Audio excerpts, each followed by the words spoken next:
1, 2, And review 70-year-old female. Oh shit, I got some blood going. Oh, he's wearing it too. You're in the bay. Once you get over to the bed, we'll give you the story. Everything's going to happen super fast. Welcome to the emergency room. I lost the pulse.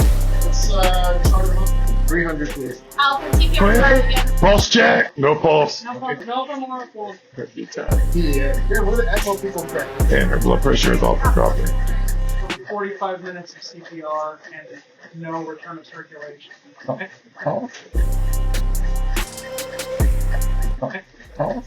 Usually when we talk about a medical diagnosis, there's this expectation of absolute precision, like engineering. Right, yeah, like a broken bone or something. Exactly. You break your arm, the x-ray shows that jagged white line, and the doctor just points and says, there it is. It's a very comforting illusion, the idea that healthcare is always binary, like broken or not broken, sick or healthy. But then you step into the world of obstetric nursing, and suddenly that x-ray machine is entirely useless. I mean, we're looking at a clinical landscape that changes not just day to day, but minute to minute. Oh, absolutely. Because you don't just have one patient anymore, right? You have two. Two patients, yeah. Yeah. And the physiological shifts happening to both of them are incredibly dynamic. It is the absolute definition of high-stakes, rapid-fire clinical judgment. You literally have to anticipate a complication before the physical symptoms even fully manifest. Which is exactly why we are taking a slightly different approach for today's deep dive. We've got a massive stack of sources in front of us. Clinical nursing textbooks, evidence-based OB protocols, and the latest research articles on the management of birth and the early postpartum period.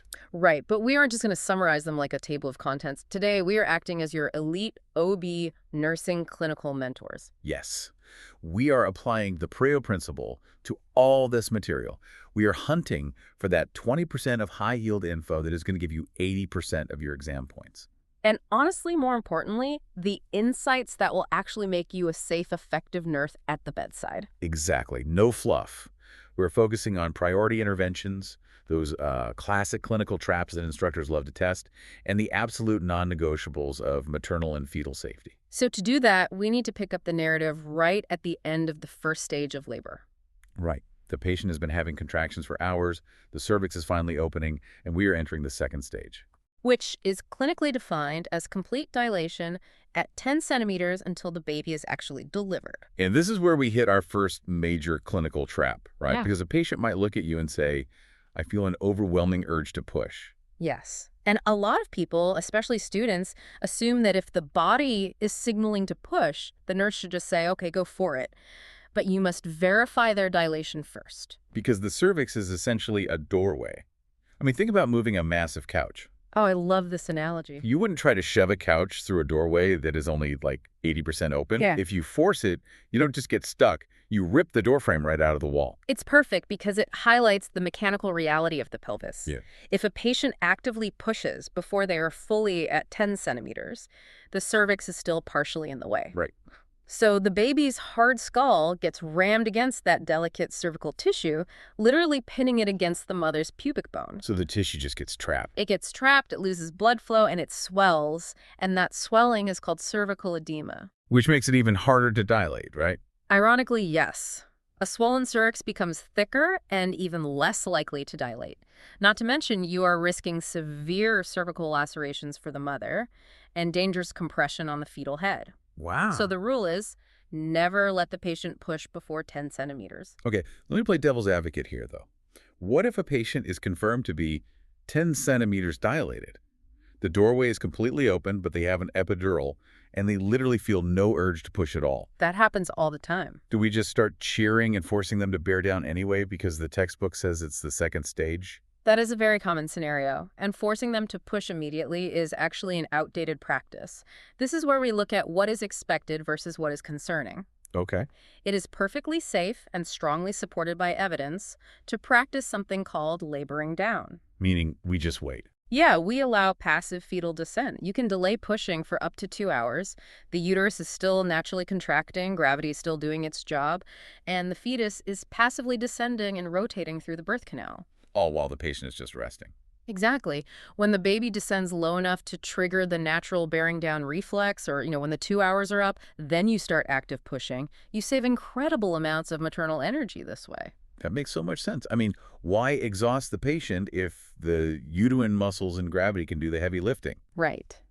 Speaking of gravity, let's talk about positioning, because the media gets this wildly wrong. If you watch television, every single person giving birth is lying completely flat on their back, feet in the air. That flat supine position is a massive exam trap. And honestly, it is arguably the worst physiological position you can put a laboring patient in. Why, though? If it's so terrible, how did it become the default image of childbirth? It became the default because it's convenient for the provider's line of sight, not because it's beneficial for the physiology of birth. When a pregnant patient lies flat on their back, think about the sheer weight of a full-term uterus. The baby, the amniotic fluid, the placenta. That's a lot of weight. All of that weight presses down directly on the inferior vena cava and the descending aorta, which run right along the spine. So you're literally kinking the hose. Yes. We call it aortocaval compression. The heavy uterus crushes the main vein, bringing blood back to the mother's heart. So her blood pressure drops. Maternal cardiac output drops instantly, her blood pressure plummets, and as a direct result, perfusion to the placenta is severely compromised. You will see the fetal heart rate drop on the monitor very quickly because the baby is being deprived of oxygen. That is terrifying. Okay, so your memory anchor for this is simple. Gravity is your co-pilot, and the supine position is a crash landing. Do not crash the plane. Keep them upright, squatting, hands and knees, or at the very least, a side-lying lateral position. Upright positions don't just fix the blood flow, they actually shift the pelvic bones to increase the physical dimensions of the maternal pelvis. Giving the baby more room to maneuver. Exactly. So we use gravity, we get the baby out, and we enter the third stage of labor. Everyone in the room is crying, the lighting is beautiful, the baby is crying. It feels like the finish line. It feels like a celebration, yeah. But clinically, your radar as a nurse needs to be at its absolute highest right now. Really? The maternal danger spikes significantly the moment that baby is out. The third stage is entirely about delivering the placenta safely and preventing a catastrophic hemorrhage. We use a protocol called active management of the third stage of labor. Which introduces a really fascinating paradox in our pharmacology, I think. The primary medication we use during this stage is oxytocin. But wait, we routinely give oxytocin antepartum to induce labor and force the baby out. Right. Why on earth are we giving the exact same drug now that the baby is already born? This requires a total shift in how you think about medications. You have to stop thinking of oxytocin as just a birth-inducing drug and start thinking of it as a relentless muscle constrictor. Okay, so it just squeezes. What it achieves depends entirely on the context of the uterus. Before birth, constricting the uterine muscle pushes the baby down and opens the cervix. But postpartum, once the placenta detaches from the uterine wall, it leaves behind a massive open wound inside the uterus. Just exposed, bleeding blood vessels. Exactly, because the placenta was the blood supply. You rip it off, the pipes are still flowing. And I'm guessing the human body doesn't have traditional scabs large enough to instantly cover that kind of wound. It doesn't. Instead, the uterine muscle fibers themselves act as living ligatures. When we administer postpartum oxytocin, we are forcing that massive uterine muscle to clamp down violently hard. Oh, so it pinches them shut. Right, that clamping action literally pinches those bleeding blood vessels shut. It acts as an internal tourniquet to prevent postpartum hemorrhage. Okay, but any good exam or, any real-world clinical crisis isn't going to let you rely on just one drug. Your instructor is going to want to know what happens if the oxytocin isn't working or if the bleeding won't stop. Oh, they definitely will test that. Let's drill into the alternative uterotonics because they come with some intense contraindications. First up, methylorgonavine. Methylorgonavine is a powerful drug, but it is an absolute no for any patient with hypertension. Wait, why does a uterine drug care about blood pressure? Because it doesn't just target the uterus. It causes widespread systemic vasoconstriction of smooth muscle throughout the entire body. Oh, wow. So if your patient already has high blood pressure from, say, preeclampsia, and you give them methylorgonavine, their blood vessels clamp down everywhere, their blood pressure will experience a massive life-threatening spike. They could stroke out. They could easily stroke out right there on the table. So methylorgonavine equals NO for hypertension. What about carboprost? Carboprost is a prostaglandin. It's incredibly effective at stimulating the myometrium, but the classic trap here is asthma. Asthma. You do not give carbapenem to patients with active pulmonary disease because one of its major adverse effects is severe bronchospasm. You might stop the bleeding, but you'll close off their airway. Fix one problem, create a deadlier one. Got it. And the last major one is misoprostol. Also a prostaglandin, frequently given rectally for hemorrhage. The main contraindication you'll see tested is simply a known hypersensitivity or allergy, but it's vital to know it belongs in your hemorrhage toolkit.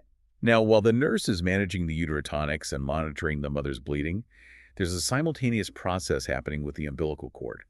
The sources emphasize delayed cord clamping. We aren't just cutting it immediately anymore. Waiting 30 to 60 seconds to clamp the cord is expected practice now.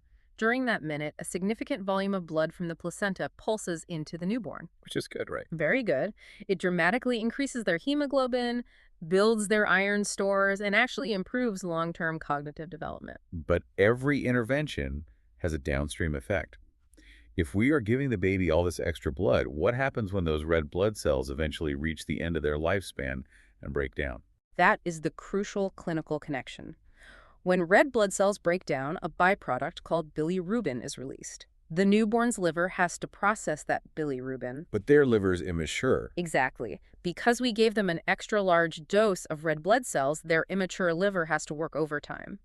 The direct consequence is a much higher risk for hyperbilirubinemia, which presents as jaundice. So more blood equals more bilirubin. So the priority action is to monitor that newborn skin and sclera for a yellow tint in the coming days, which perfectly bridges us to the baby. Yeah. We are now in the golden hour. The baby is out, ideally skin to skin on the mother's chest, transitioning to extrator in life. And this transition is quantified by the APG score, measured at exactly 1 minute and 5 minutes after birth. I have to admit, APG error feels like such a harsh, snap judgment of a brand new human. It's out of 10 points. If a baby scores a 6, is the team initiating a code blue? Not necessarily, and understanding the scoring tiers is what separates a novice from an expert. The APGA measures 5 components: heart rate, breathing effort, muscle tone, reflex irritability, and color. You get a 0, 1, or 2 in each category. So a perfect 10 is actually pretty rare. Very rare. A score of 7 to 10 is considered normal. The baby is transitioning well, just keep monitoring. A score of 4 to 6 is fair. That's the middle ground. Right. It doesn't mean full CPR, but it does mean the baby is struggling and needs intervention, usually suctioning the airway to clear mucus and vigorous tactile stimulation. Like you're literally rubbing their back or flicking the soles of their feet to remind their nervous system to breathe. Yes, you are actively waking up their respiratory drive. Now, if the score is 0 to 3, that indicates severe distress, and that is when immediate, full resuscitation efforts begin. Okay, there is a massive exam trap buried in the APGR, specifically around the color category. Let's talk about the blue hands, because if I see a blue patient, my instinct is to panic. And that instinct will cause you to overreact during a delivery. Almost all newborns lose a point for color, scoring a 1 instead of a 2 because of a condition called acrocyanosis. Acrocyanosis, what is that? This is when the baby's trunk and face are a healthy pink, but their hands and feet are distinctly blue. Why does that happen? Because peripheral circulation in a newborn is sluggish. Their body is smartly prioritizing oxygenated blood to the brain, heart, and lungs. The hands and feet are the lowest priority.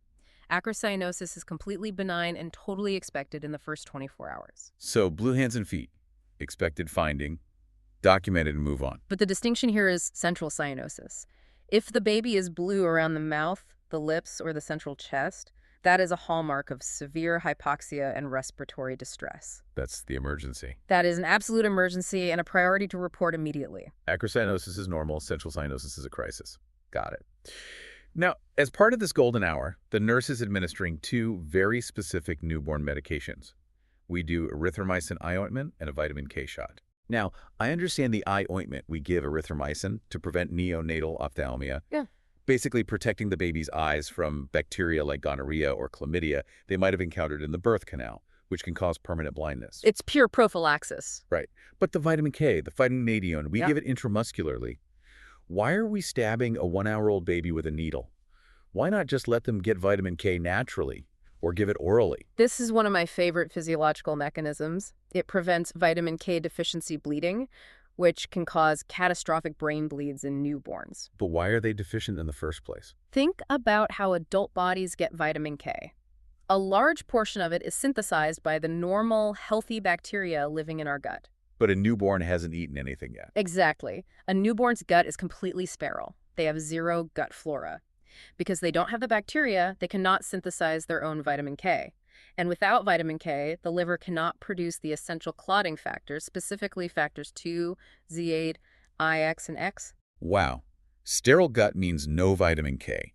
No vitamin K means the blood literally lacks the chemical ingredients to form a clot. Right. If they have even a minor internal bleed from the trauma of birth, they could bleed to death because the clotting cascade is broken. The IM shot bypasses the sterile gut and gives them the vitamin directly so their blood can clot while their gut bacteria slowly develops over the next few days. That causality is so clear. Okay, the baby is stabilized, medicated, and doing well.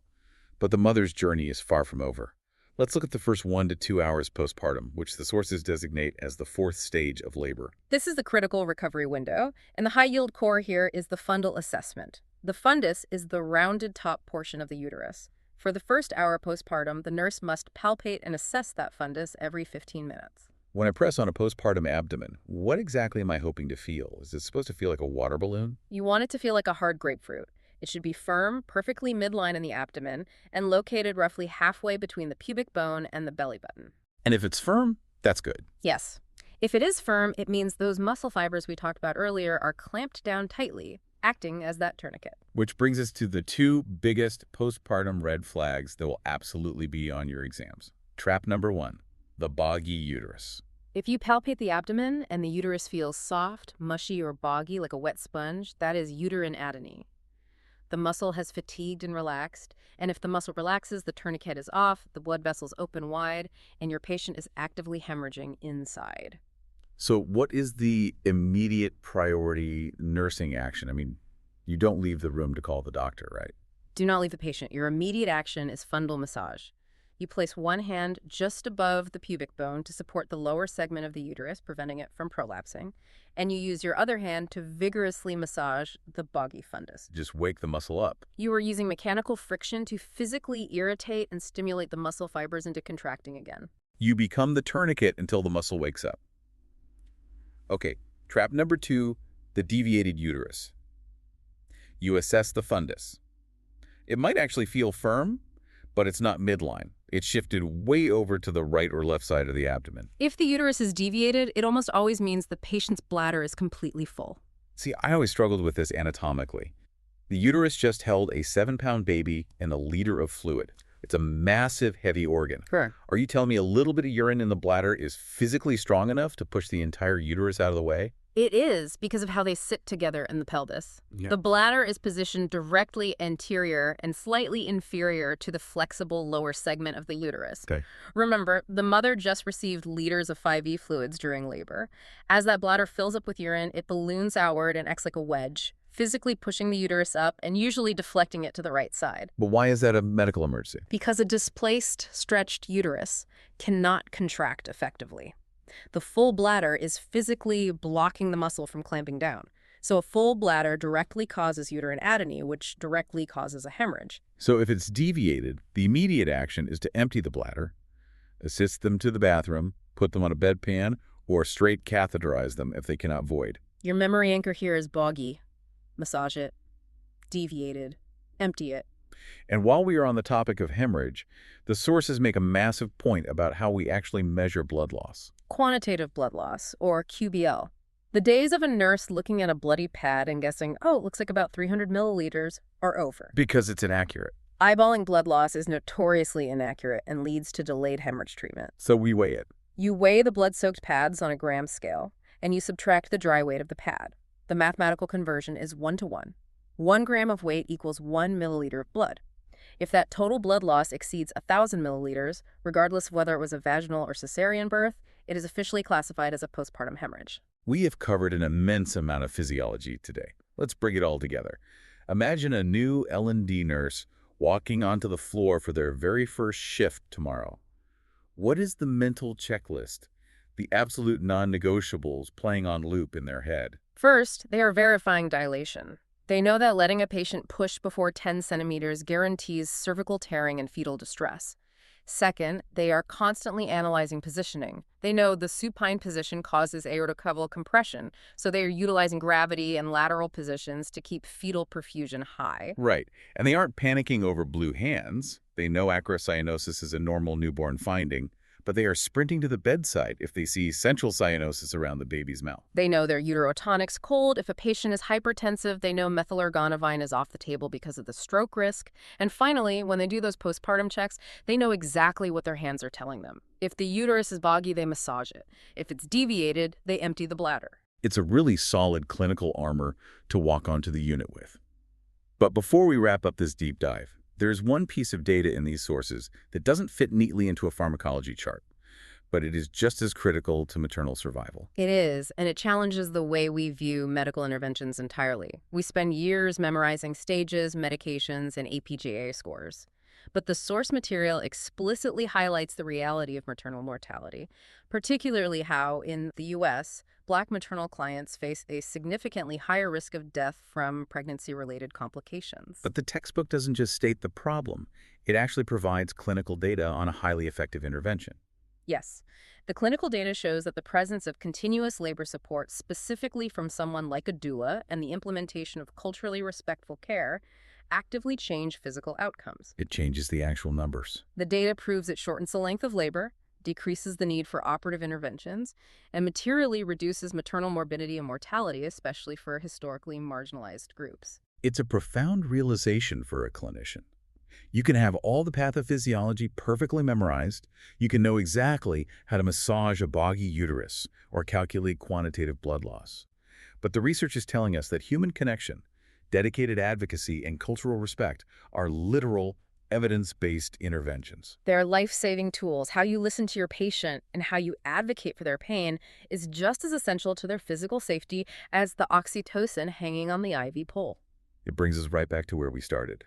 You are stepping out of the clean, binary world of the X-ray machine. You are entering a dynamic space where your clinical knowledge and your human empathy have to work together to guide two patients safely through the doorway. Thank you for joining us on this deep dive. Keep those memory anchors close, trust your assessments, and we'll catch you on the next one.